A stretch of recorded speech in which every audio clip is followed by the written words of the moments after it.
What needs to happen at the summit, if anything, for U.S. lawmakers to be satisfied moving forward with Cuba? Well, first of all, happy Easter. It's good to be with you. I think the summit is a really important opportunity, frankly, for the United States and Cuba to show that both countries have turned over a new leaf.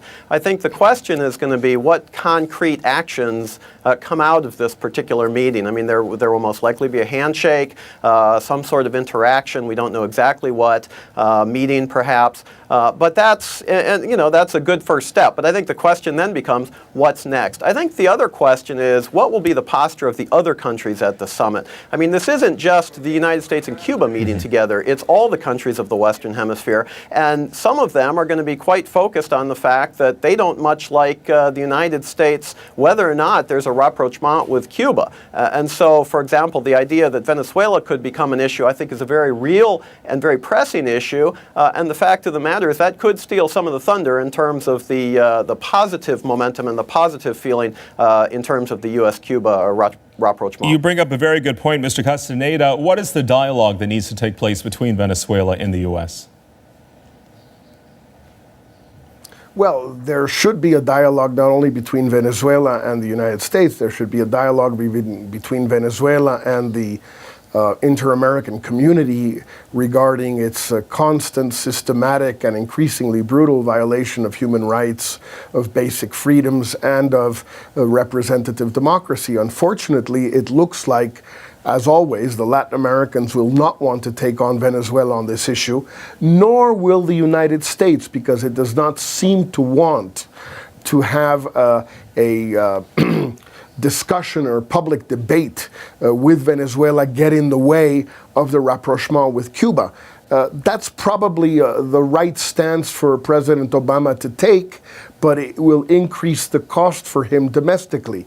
He's not only going to be perceived by the Republican right wing as caving into Raul Castro, but also as caving to Nicolás Maduro, and that's not necessarily a good thing. My impression is he'll try to compensate for that by meeting with the wives of the two leading Venezuelan jailed opposition leaders, Leopoldo López and Antonio Ledesma, at a meeting that will be held with civil society in Panama outside of the summit.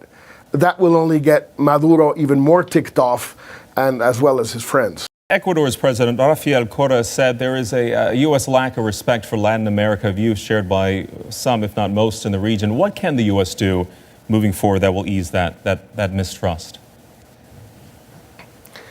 Look, I think my good friend Eric will agree. Obama, unlike many of his predecessors, has done just about everything anyone could ask for in terms of so-called respect for Latin American nationalism and old-fashioned anti-imperialism, including cutting a deal with Cuba, which, as your correspondent said before, is looking more and more difficult. Everybody expected the two embassies to open before the summit. That looks increasingly unlikely.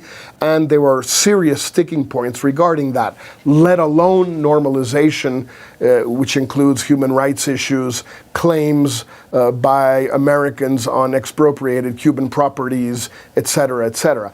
The main question here is that for people like Correa, like Evo Morales, like Daniel Ortega of Nicaragua, like Salvador Sánchez Serén of El Salvador, even like Cristina Fernandez in Argentina, there is really nothing a president of the United States can do to give full respect to what they consider their country's national pride, other than more or less to disappear.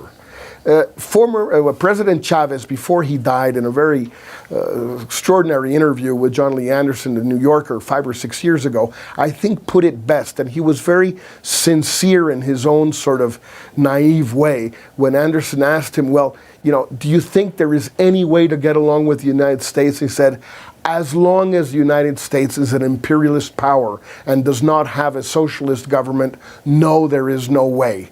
I think that pretty much sums up what most of the Latin American left of that nature thinks about relations with the U.S.